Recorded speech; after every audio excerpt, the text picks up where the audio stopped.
मुंबईमध्ये भाजप आणि शिवसेना कार्यकर्त्यांमध्ये घोषणाबाजी झाल्याचं पाहायला मिळालं। शिवसेना कार्यकर्त्यांना पाहून भाजपच्या कार्यकर्त्यांकडून घोषणाबाजी करण्यात आली। 50 खोके एकदम ओके अशा घोषणा दिल्या गेल्या। मुंबई पालिकेच्या वॉर्ड क्रमांक 173 मधली ही घटना असल्याचं समजतं।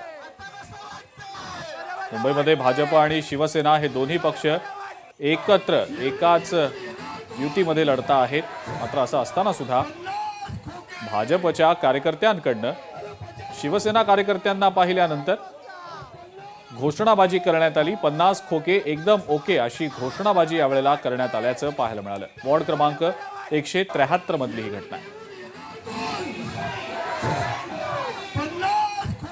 अशी घोषणा देण्या अगोदर एकदा देवेंद्र फडणवीस साहेबांना विचार, काय परिणाम आम्ही केला आमच्या बंडखोरीनंतर, आणि त्याचा परिणाम आज आपण जे सत्तेत आहोत ना, त्याचं मूळ कारण ते आहे। म्हणून अशा घोषणा देण्यापूर्वी एकदा विचार। असे एखाद्या कार्यकर्त्यांना अशी जर काही घोषणा दिली असेल तर निश्चितच देवेंद्र फडणवीस साहेब त्याची दखल घेतील। माझा पहिला प्रश्न असा आहे की आपण काल राजसाहेबांनी तुम्ही जो विषय काढला 50 खोके आणि मग त्याचं 40 न गुणून किती आकडा जाहीर केला। संजय राऊतने मला एक आकडा सांगावा की महाराष्ट्र नवनिर्माण सेनेचे 7 पैकी 6 नगरसेवक फोडले, ते किती पैशावर फोडले? ते पैसे कोणत्या गुजराती कॉन्ट्रॅक्टरकडून घेतले? हे संजय राऊतने मला थोडं जाहीर केलं तर बरं होईल।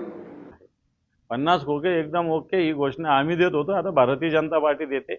मधल्या काळामध्ये आमचे मराठवाड्यातल्या हिंगोलीच्या आमदारांनी सुद्धा हीच घोषणा शिंदे गटाविषयी दिली होती। 50 खोके एकदम ओके। आता सुद्धा खोके शिवाय दुसरं कोणतंच काम चालू नाही। ऍक्च्युली घोषणा आम्ही वैयक्तिक माझ्या मित्राला दिल्या होत्या। शिंदे साहेबांच्या बद्दल आम्हाला तसं काही म्हणायचंच नाहीये, आणि ज्या घोषणा होत्या त्या थोड्याशा चुकल्या, कारण आम्ही त्याच्यात दुरुस्ती करतोय आणि त्या माझ्या मित्रासाठी आहे।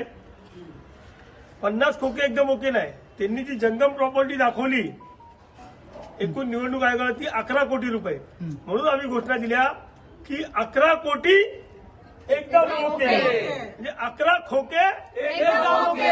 एका स्लम मध्ये राहणाऱ्या मुलाकडे 11 करोड रुपयाची प्रॉपर्टी त्यांनी कशी दाखवू शकतो? इतर ठिकाणी तो घरं कशी घेऊ शकतो? ह्या सर्व गोष्टीचा आता पुरावा त्यांनी द्यावाच लागेल त्यांना।